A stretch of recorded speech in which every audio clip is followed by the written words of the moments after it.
वंदे मातरम देशाच्या स्वातंत्र्य लढ्याशी जोडलेलं आणि प्रत्येक भारतीयांच्या मनात विशेष स्थान असलेलं राष्ट्रीय गीत।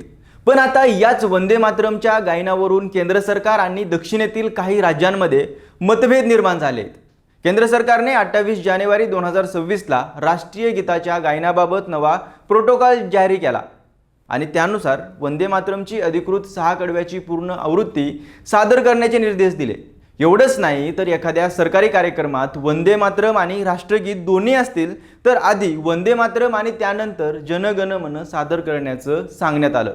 पण केंद्राच्या या निर्णयानंतर आता तमिळनाडू आणि केरळने आपापली वेगळी भूमिका घेतली। तमिळनाडूने सरकारी कार्यक्रमाच्या सुरुवातीला तमिळ थाई वाज्जू हे राज्यगीत गायलं जाईल असा ठराव केला आहे, तर केरळमध्ये वंदे मातरमची पूर्ण 6 कडवी गायली जाणार की फक्त 2 यावरून वाद निर्माण झाला आहे। आणि विशेष म्हणजे याच पार्श्वभूमीवर यंदाच्या स्वातंत्र्य दिनाच्या सोहळ्यात लाल किल्ल्यावर पहिल्यांदा संपूर्ण वंदे मातरम गीत गायलं जाणार आहे। त्यामुळे प्रश्न फक्त एका गीताचा नाहीये, तर दक्षिणेतील प्रादेशिक अस्मिता, भाषिक ओळख आणि केंद्राच्या राष्ट्रीय प्रोटोकॉलमध्ये संघर्ष का होतोय हा आहे।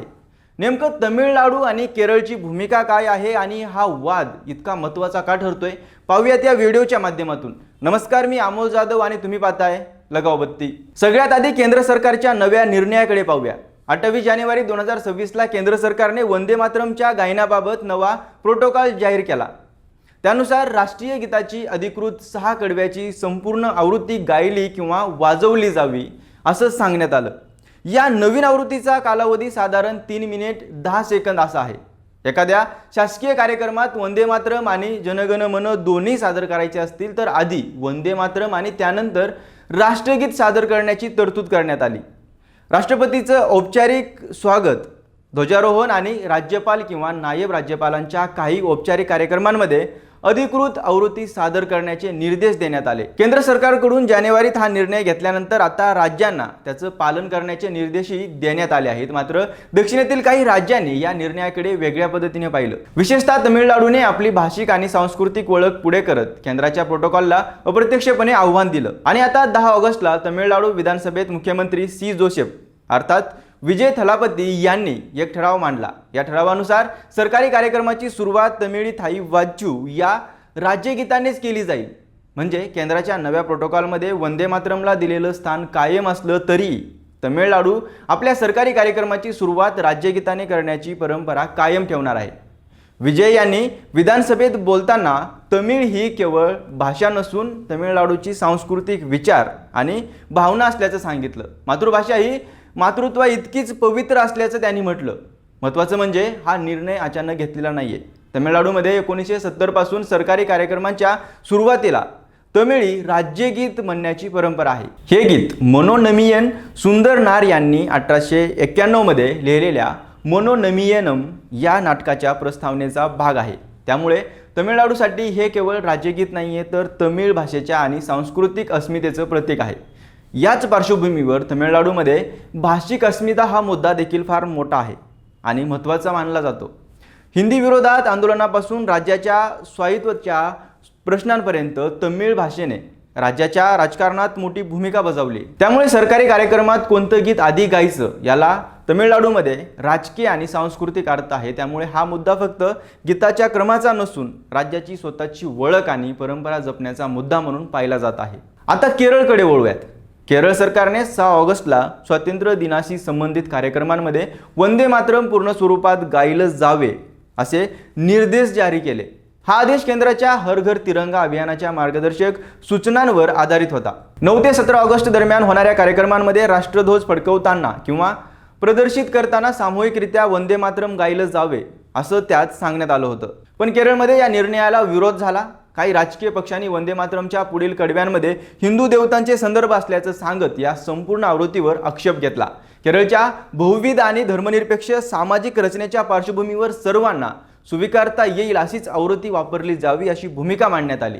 या वादानंतर केरळचे आरोग्यमंत्री के मुरलीधरन यांनी वेगळी भूमिका स्पष्ट केली। सरकारी कार्यक्रमांमध्ये वंदे मातरमची फक्त पहिली 2च कडवी गायली जातील असं त्यांनी सांगितलं। याआधी केरळमध्ये 2 कडवीच गायली जात होती आणि पुढेही तीच पद्धत कायम राहणार असल्याचं त्यांनी स्पष्ट केलं। त्यामुळे केरळमध्ये केंद्राच्या पूर्ण आवृत्तीच्या निर्देशनापेक्षा राज्याची पूर्वीची पद्धत कायम ठेवण्याचा प्रयत्न दिसतो। दरम्यान तमिळनाडूमध्ये नुकत्याच झालेल्या मनोनमियम सुंदरनार विद्यापीठाच्या कन्व्होकेशन समारंभामुळे हा मुद्दा चर्चेत आला होता। या कार्यक्रमात आधी वंदे मातरम, त्यानंतर राष्ट्रगीत आणि त्यानंतर तमिळ थाई वाद्यू गायलं गेलं। त्यामुळे तमिळनाडूतील विविध राजकीय पक्षांनी आक्षेप घेतला, कारण राज्याच्या परंपरेनुसार कार्यक्रमाची सुरुवात राज्यगीताने व्हावी अशी भूमिका आहे। आता या संपूर्ण वादात केंद्र विरुद्ध दक्षिण असा संघर्ष निर्माण होतोय का असा प्रश्न निर्माण झालाय। तसं पाहिलं तर तमिळनाडूचा मुद्दा प्रामुख्याने भाषिक आणि सांस्कृतिक अस्मितेशी जोडलेला आहे, तर केरळचा मुद्दा धर्मनिरपेक्षता आणि बहुविध सामाजिक रचनेशी जोडलेला आहे। दोन्ही राज्यांची पार्श्वभूमी वेगळी असली तरी केंद्राने ठरवलेल्या राष्ट्रीय प्रोटोकॉलपेक्षा राज्याच्या स्थानिक परंपरा आणि संवेदनशीलतेला प्राधान्य देण्याची भूमिका दोन्हीकडे दिसते। आणि आता या सगळ्या वादाच्या पार्श्वभूमीवर यंदाचा स्वातंत्र्य दिन आणखी महत्त्वाचा ठरणार आहे, कारण संरक्षण सचिव राजेश कुमार सिंह यांनी दिलेल्या माहितीनुसार यावर्षी लाल किल्ल्यावरून पहिल्यांदाच वंदे मातरमचं संपूर्ण गीत गायलं जाणार आहे। यंदाचा स्वातंत्र्य दिन वंदे मातरमच्या 150 वर्षाच्या प्रवासाशी आणि 2047 पर्यंत विकसित भारत बनवण्याच्या उद्दिष्टाशी जोडण्यात आला आहे। पंतप्रधान नरेंद्र मोदी लाल किल्ल्यावर पोहोचल्यानंतर संपूर्ण वंदे मातरम गायलं जाईल, त्यानंतर ध्वजारोहण आणि पंतप्रधानाचं देशाला संबोधन होईल।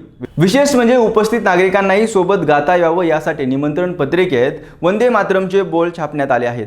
म्हणजेच एका बाजूला केंद्र सरकार राष्ट्रीय गीताच्या पूर्ण आवृत्तीला आणि त्यांच्या अधिकृत प्रोटोकॉलला महत्त्व देत आहे, तर दुसऱ्या बाजूला तमिळनाडू आणि केरळसारखी राज्ये आपल्या भाषिक, सांस्कृतिक आणि सामाजिक संवेदनशीलतेनुसार भूमिका घेताना दिसत आहेत। त्यामुळे वंदे मातरमचा हा वाद फक्त 6 कडवी गायची की 2 कडवी किंवा कोणतं गीत आधी गायचं एवढ्यापुरतं मर्यादित राहिलेलं नाहीये, तर राष्ट्रीय प्रतीकांचा सन्मान राखताना राज्याच्या प्रादेशिक अस्मितेला किती जागा द्यायची हा मोठा प्रश्न आता समोर आलाय। तुम्हाला काय वाटतं? केंद्र सरकारचा वंदे मातरमच्या पूर्ण आवृत्तीचा प्रोटोकॉल योग्य आहे का, की तमिळनाडू आणि केरळ सारख्या राज्यांना त्यांच्या भाषिक आणि सांस्कृतिक परंपरेनुसार निर्णय घेण्याचं स्वतंत्र असायला हवं? तुमचं मत कमेंटमध्ये नक्कीच सांगा आणि अशाच महत्त्वाच्या घडामोडीसाठी आपल्या लगाव बत्ती या YouTube चॅनलला नक्कीच सबस्क्राईब करा।